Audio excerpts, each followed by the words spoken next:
lungsod ng Calbayog ay ang pang-anim sa pinakamalaking lungsod base sa sukat ng kalupaan at tubig sa buong kapuluan ng Pilipinas.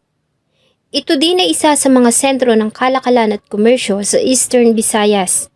Maliban dito, ay kilala din ang lugar sa kanilang naggagandahan at dinarayong mga tourist destinations, gaya na lamang ng Talon ng Tarangban at Tabukno, ang sikat na archaeological museum, ang malalaking simbahan ng St. Peter at St. Paul Cathedral, at marami pang iba. Ang kwento po natin ngayon ay nangyari sa Calbayog noong nakaraang taon. Samahan niyo po akong alalahanin ang naging masakit na kamatayan ng magkasintahan na mas kilala sa tawag na Bastodio Lamparas double murder case. Bago ko po simulan ang ating story, sa mga bago po sa channel ko, please hit the subscribe button at pakipindot na rin po ang ating notification bell para ma-notify kayo sa mga bago nating upload na videos. June 14, 2022 ng alas 10:30 ng umaga, nang makatanggap ng report ang tanggapan ng pulis sa Calbayog tungkol sa katawan ng isang lalaki na natagpuan sa isang kanal sa gilid ng bagong diversion road sa barangay San Policarpio, Calbayog City, sa Samar. Agad namang tinungo ng mga tauhan ng PNP Calbayog ang lugar sa pangunguna ni Police Lieutenant Marie Lauresta, kasama ang mga investigador upang i-verify ang katotohanan tungkol sa ulat at magsagawa ng investigasyon. Pagdating sa lugar ay nakita nila ang kalunos-lunos na kalagayan ng biktima.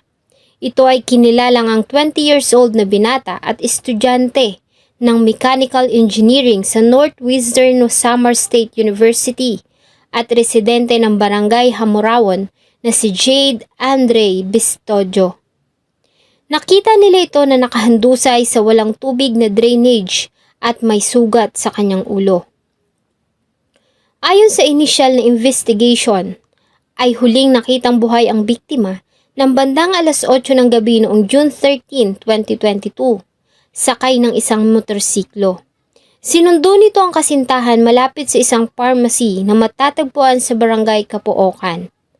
Ayon sa ina ni Jade, bandang alas 5 ng hapon noong June 13, 2022, ay dumating sa kanilang bahay ang anak kasama ang kasintahan nito na si Roan, na sinundo niya sa paaralan kung saan ito nagtuturo. Makalipas lamang ilang saglit ay muli din silang umalis dahil sa may lakad umano si Roan at may usapan sila ng mga co-teacher na kakain sa isang samgyup sa barangay Kapuokan.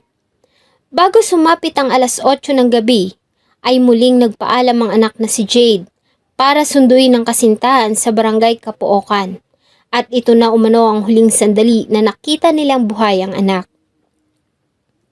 Samantala, ayon naman sa ina ni Roan, ay huli siyang nakatanggap ng mensahe sa anak ng pasado alas 6 ng hapon, kung saan ay nagpadala ito ng larawan kasama ang mga co-teacher na kumakain ng samgyup. Yun na umano ang huling mensahe na natanggap nila mula dito. Nang sumapit kasi ang alas 10 ng gabi, ay hindi na ito nagre-reply hanggang sa makatulog na siya at magising ng madaling araw na wala ang anak sa kanilang bahay, na hindi naman ito dating ginagawa. Kaya naman ay sinubukan nilang tawagan ang mga kasama nitong guro noong nagdaang gabi. Ngunit ayon sa mga ito ay sinundo umano si Roan ng kasintahan nito na si Jade. Nang tunguhin nila ang bahay ng nobyo ng anak ay wala din ito doon at hinahanap din ng mga magulang. Pagsapit ng alas 8 ng umaga ay napagdesisyonan nila na i-report na ang pagkawala ng magkasintahan sa tanggapan ng pulis. Sakto namang nakatanggap ng report tungkol sa natagpuang katawan ng isang lalaki na kanilang kinumpirmang ang nobyo ng nawawalang anak. Sa kanilang ginawang paghahanap makalipas ang 9 na oras, nang sumapit ang pasado alas 8 ng gabi ng parehong araw, ay natagpuan nila ang hinahanap. Ang katawan ng 23 years old na guro ng Calbayog City National High School na si Roan Jeline Lamparas ay natagpuan sa masukal na bahagi ng damuhan sa gilid ng isang diversion road sa barangay Bagakay, 8 kilometro ang layo mula sa katawan ng nobyo na si Jade Bastodio. Ang biktima ay nagtamo ng mga sugat sa iba't ibang bahagi ng katawan, paso at pasa. Wala din itong suot na pang-ibabang kasuotan, kaya naman ay hinihinalang ginahasa ang dalaga bago ito pinatay. Unang tiningnan na pagnanakaw ang motibo sa ginawang pamamaslang sa magkasintahan dahil sa nawawala ang mga mahalagang gamit ng mga biktima. Sa ginawang investigasyon ng mga pulis ay ilang mga witness ang kanilang nakapanayam, kung saan ay may tatlong mga tinuring na persons of interest ang nakitang huling kasama ng isa sa mga biktima.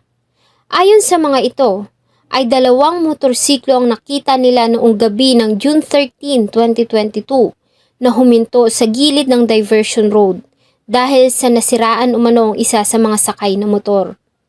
Napansin din nila na sakay ng mga ito ang tila walang malay na guro na si Roan. Maliban dito, sa kanilang ginawang pagkalap ng mga kuha ng closed-circuit television camera sa lugar, kung saan, gaya ng naunang pahayag ng mga witnesses, ay nakita ang dalawang motorsiklo. Dahil dito, ay itinuring na persons of interest ang tatlong mga kalalakihan. Kinilala ang dalawa sa mga POI na sila Jericho Payos at Glenn Bacolpo. At nalaman din nila na ang dalawa ay may mga standing warrant of arrest sa kasong pagnanakaw. Gamit ang nasabing mandamiento de arresto, ay agad na naging subject ang dalawa sa isang malawakang manhunt operation. Nagbigay naman ang city councilor na si Jesse Giana ng 20,000 na pabuya para sa makakapagbigay ng impormasyon na may kinalaman sa mga sospek. Ayon sa kanya, ang nasabing pabuya ay dadagdagan pa niya pag nahuli na ang mga may sala. Nagalok din si Mayor Raimundo Monmonyu ng malaking pabuya para sa makakapagturo sa kinaroroonan ng mga sospek.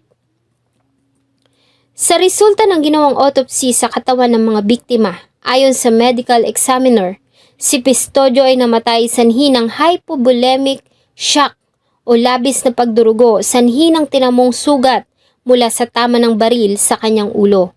Samantalang si Lamparas naman ay namatay sanhi ng intracranial bleeding o pagdurugo sa loob ng kanyang ulo sanhi ng malakas na impact, pagkahulog o pagpalo ng matigas na bagay. Positibo din kinumpirma na si Lamparas ay naging biktima ng panggagahasa dahil sa natagpuang similya ng lalaki sa maselang bahagi ng kanyang katawan. June 16, 2022 ay naaresto ang isa sa mga persons of interest na si Jericho Fajardo E. Payos alias Chokoy ng 1st Samar Provincial Mobile Force Company at tracker team ng Regional Intelligence Division at Calbayog PNP sa bisa ng warrant of arrest dated June 9, 2021 sa kasong pagnanakaw. Makalipas pa ang 2 araw, noong June 18, 2022, ay naaresto naman ang isa pa sa mga persons of interest na si Glenn Bacolpo sa barangay Tarangnan. Ayon sa report, ay nagawa pa nitong kumuha ng tiket ng bus para bumiyahe papuntang Manila nang mahuli ito ng kapulisan. We arrested the suspect based on a warrant of arrest for the crime of robbery. So, yung no? So, based nga doon sa information that we received from other units, nag-usap-usap yung ibang units ng PNP at kasama na ako ang Tarangnan, ang Calbayog, at ang first commission mobile company para nagpapalitan po nila and hinabol na ng mga units na to yung suspect kasi naka-receive ng information that nandito pa siya. So nagabulan actually na parang ang based sa akin ng report sa akin ng tauhan ko, umabot pa sila sa dagat. Doon ba nahuli yung suspect? Sa kabila ng pagkakahuli sa dalawa ay nanatili ang mga ito ng mga persons of interest dahil sa kakulangan ng mga ebidensya na maglilink sa dalawa sa kaso hanggang sa sumapit ang June 19, 2022. Kasama ang ina at isang social worker ay kusang loob na sumuko ang isang 15 years old na binatilyo na si alias Janjan at residente ng Purok 4 Barangay Hamurawon, Calbayog City, Samar. Ayon sa kanya, ay hindi siya pinapatulog ng konsensya, kaya naman ay sumuko ito sa mga pulis at agad din na nagbigay ng kanyang extrajudicial confession tungkol sa pangyayari at sa naging partisipasyon niya sa pagpatay sa magkasintahan. Ayon sa kanya, ay pagnanakaw lamang umano ang motibo nila noong una nang makita nila ang magkasintahan sa gilid ng diversion road. Ngunit nakilala umano siya ng isa sa mga biktima na si Jade dahil sa personal niya umano itong kakilala. Ayon din sa kanya ay sinubukan niya na pigilan ng mga kasama na patayin ang biktima. Ngunit nagulat na lamang umano siya nang paputukan ni alias Glenn ang binatilyo. Matapos ang ginawang pagpatay, ay iniwan nila ang binata kung saan natagpuan ang katawan nito. At isinakay nila si Roan sa motorsiklo at dinala din nila ang motorsiklo na pagmamay-ari ni Jade Vistojo. Ngunit di pa man sila nakakalayo, ay nasira ang motor ng binatilyo. Kaya naman ay huminto sila at napagpasyahan na iwanan na lamang ang motor. Dinala naman nila si Roan sa masukal na bahagi ng damuhan sa kasunod na barangay. Hindi niya umano alam kung ano ang ginawa ni alias Glenn sa dalaga dahil sa naiwan sila ni alias Chokoy sa tabi ng kalsada at nagsilbing lookout. Samantala, sa ginawang press conference tungkol sa kaso, ay sinabi nila na ang mga gamit ng mga biktima na nawawala ay na-recover nila sa barangay Kapookan base sa confession na ginawa ng isa sa mga suspect. Agad din silang nag-request ng DNA examination sa seminal fluid na natagpuan sa katawan ni Lamparas at ballistic cross-matching naman ng basyo ng bala ng baril na nirecover sa crime scene kung saan natagpuan si Vistojo at sa baril na narecover nila sa mga suspect. Ganon din ang mga fingerprint na nakuha sa mga personal na gamit ni Lamparas.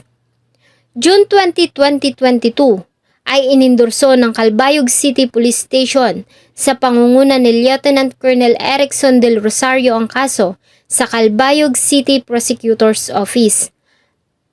June 22, 2022, ang tatlong suspect kabilang ang sumuko na minor de edad ay opisyal lang sinampahan ng kasong homicide na mas pinabigat pa ng kasong panggagahasa sa Prosecutor's Office ng Calbayog City.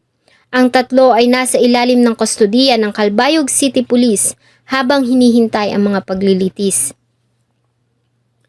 Dahil sa pangyayari, ay inimplima ni City Mayor Diego Rivera sa bisa ng Executive Order No. 17 ang pagkakaroon ng curfew sa lugar, kung saan ang mga edad 17 pababa ay pinagbabawal ng lumabas ng kanilang mga tahanan pagsapit ng alas 9 ng gabi hanggang alas 6 ng umaga kinabukasan. Samantalang ang mga edad 18 pataas naman ay pinagbabawalan ng lumabas ng alas 11 ng gabi hanggang alas 4 ng madaling araw, maliban sa mga pulis at sundalo na naka-duty. Ganon din ang mga security guards at medical frontliner at mga members ng Pandemic Task Force.